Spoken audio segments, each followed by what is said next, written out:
மாதங்களோட பெருமையை பற்றி பாட போகிறோன்னு சொன்னேன் இல்லையா? இப்போ முதல்ல பெருமைகளை பார்க்கலாம். சித்திரை மாதம் என்ன பெருமை அப்படின்னா, சித்திரை மாதம் வருஷப்பிறப்பு அன்னைக்கு நம்ம என்ன பண்ணுவோம் அப்படின்னா, முக்கணிகள் என்னென்ன? மா, பலா, வாழை, இந்த 3 பழங்களையும் நம்ம வீட்டு சுவாமி சன்னதியில் வச்சு வெத்தலை, பாக்கு, பூ எல்லாம் வச்சு, அப்புறம் சுவாமி முன்னாடி ஒரு கண்ணாடி வைப்பாங்க. அந்த கண்ணாடியில் நமக்கு அம்மா அப்பாவோடைய காசு, வெள்ளி காசு, தங்க காசு, நகைகள் எதுவாக இருந்தாலும் அதையும் அதில் வச்சு காலையில் எந்திருக்கும் போதே அந்த கண்ணாடி முன்னாடி தெரிகிற அந்த பதார்த்தங்களை எல்லாத்தையும் பார்த்து மகிழ்ச்சியாக அன்றைய நாளை துவங்குவாங்க. அன்றைக்கி என்ன பண்ணுவாங்க அப்படின்னா, அறுசுவைகளை உணவில் சேர்த்துப்பாங்க. அறுசுவைகள் உங்களுக்கு தெரியும் தானே? இனிப்பு, புளிப்பு, கார்ப்பு, கசப்பு, துவர்ப்பு, இதெல்லாம் அறுசுவைகள் இல்லையா? வேப்பம்பூவை உணவில் சேர்த்துப்பாங்க. புளிப்பு உங்களுக்கு ஏற்கனவே இருக்கும், மாங்காய். இந்த மாங்காய் பச்சடியில் எல்லா விதமான சுவையும் சேர்த்து சுவாமி நைவேத்தியம் செய்து அதை அன்னைக்கு உணவில் சேர்ந்துப்பாங்க. இது சித்திரை மாதத்தோடைய பெருமை. வைகாசி மாதம் நமக்கு எல்லாருக்கும் ரொம்ப பயங்கரமான மாதம். என்ன? அக்னி வெயில் அப்படியே கொளுத்தும். அதுதான் வைகாசி மாதம். நம்ம வீட்டிலையே இருப்போம். ஆனால் அந்த வைகாசி மாதத்துலேயும் சிறப்பு இருக்குது.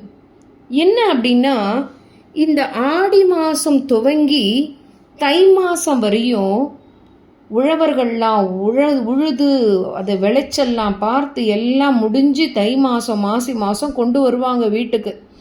இந்த மாசி மாதம் அப்படி இல்லை, இந்த மாசி பங்குனி மாதத்துலேருந்து பங்குனி, சித்திரை, வைகாசி இந்த 3 மாதமும் கோவிலெல்லாம் பார்த்திங்கன்னா திருவிழாக்கள் தான் இருக்கும். தேர் திருவிழா, தெப்பத் திருவிழா அப்படின்னு ஒரே திருவிழாவாக இருக்கும். அந்த காலத்துலலாம் இன்றைய மாதிரி சினிமாக்களோ டிவிகளோ கிடையாது.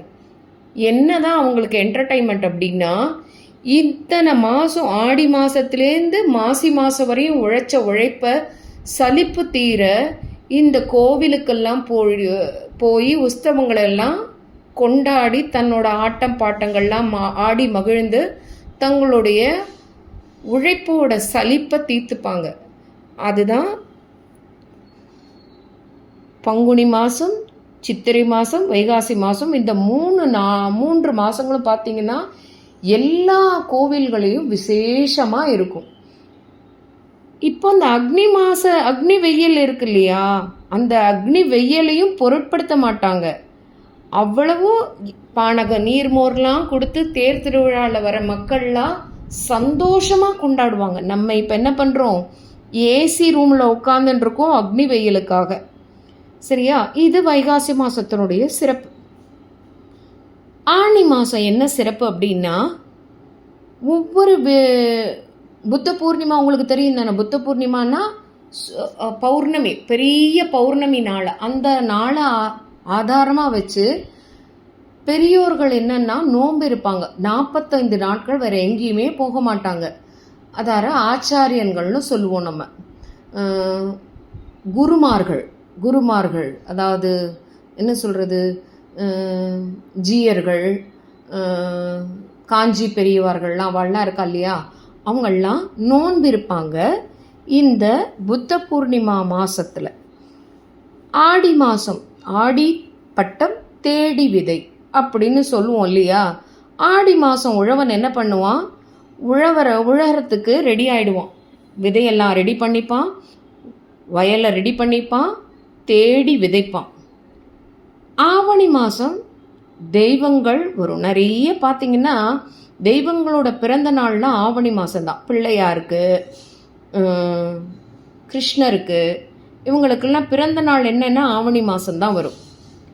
நவராத்திரி உங்களுக்கு தெரியும், நல்லா 9 நாட்கள் செலிப்ரேட் பண்ணுவோம் இல்லையா? அது எப்போ வரும் அப்படின்னா புரட்டாசி மாதம் வரும். தீபாவளிக்கும் எல்லாருக்கும் தெரியும் இந்த விஷயம்தான். நல்லா தீபாவளி பட்டாசு வெடித்து இனிப்பெல்லாம் சாப்பிட்டு ஜாலியாக புத்தாடைகள்லாம் போட்டுண்டு ஜாலியாக செலிப்ரேட் பண்ணுவோம் இல்லையா? தீபாவளி அதுதான் ஐப்பசி மாதம். கார்த்திகை மாதம். கார்த்திகை மாதம் தீபங்கள்லாம் ஏற்றுவாங்க. முருகனுக்கு ரொம்ப விசேஷமான நாள். ஐயப்பன் பக்தர்கள்லாம் மாலை போட்டுக்கிற மாதம் இந்த கார்த்திகை மாதம்தான். கார்த்திகை 1 அப்படின்னா ஐயப்ப பக்தர்கள்லாம் மாலை போட்டுருவாங்க. போட்டு ஐயப்பனுக்கு விரதம் இருப்பாங்க. இது இந்த கார்த்திகை மாதம். மார்கழி மாதம். இந்த மார்கழி மாதத்தில் பக்தியாக இருப்பாங்க மக்கள்லாம். ரொம்ப பஜனை பக்தியோட நிறையா சென்னை போன்ற நகர்களெல்லாம் பார்த்தீங்கன்னா நிறையா சங்கீத சபாக்கள்லாம் கச்சேரியெல்லாம் நடத்துவாங்க. கோவிலில் போன்றெல்லாம் பார்த்திங்கன்னா திருப்பாவை திருவம்பாவை அப்படின்னு பஜனை செஞ்சு அந்த மார்கழி மாதத்தை பூரா பக்தி மாதமாக செலிப்ரேட் பண்ணுவாங்க. தை மாதம் பொங்கல் வச்சு கரும்பு அப்போ தான் வரும்.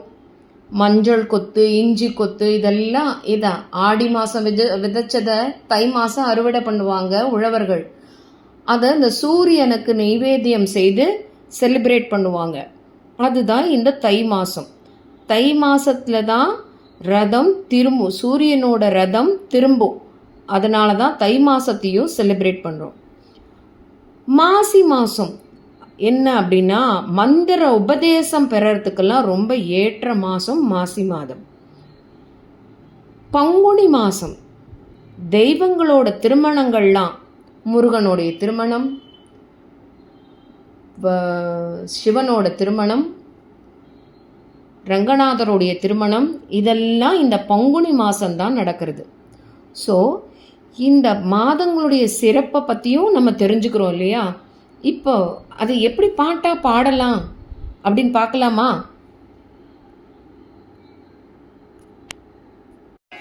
முக்கணிகள் மலிந்து வரும் சித்திரை மாதம், அக்னி வெயில் கொளுத்துமே வைகாசி மாதம். முக்கணிகள் மலிந்து வரும் சித்திரை மாதம், அக்னி வெயில் கொளுத்துமே வைகாசி மாதம். புத்த பூர்ணிமா தினம் வரும் ஆணி மாதம், உழவனும் தேடி விதைப்பான் ஆடி மாதம். தெய்வங்களும் வீடு வரும் ஆவணி மாதம், நவராத்திரி வழிபாடு புரட்டாசி மாதம்.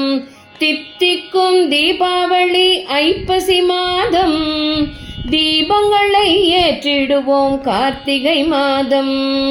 பக்தியாக பஜனை செய்ய மார்கழி மாதம், பொங்கல் வைத்து கரும்பு தின்ன தை மாதம். மந்திர உபதேசம் பெற ஏற்ற மாசி மாதம், தெய்வங்களின் திருமணமாம் பங்குனி மாதம். இப்போ இந்த மாதங்களுடைய சிறப்பை பார்த்தோம் இல்லையா? இப்போ இந்த மாதத்துடைய சிறப்புக்களை ராசிகள் மூலமாக என்ன அப்படிங்கிறத அடுத்த வீடியோவில் பார்க்கலாமா?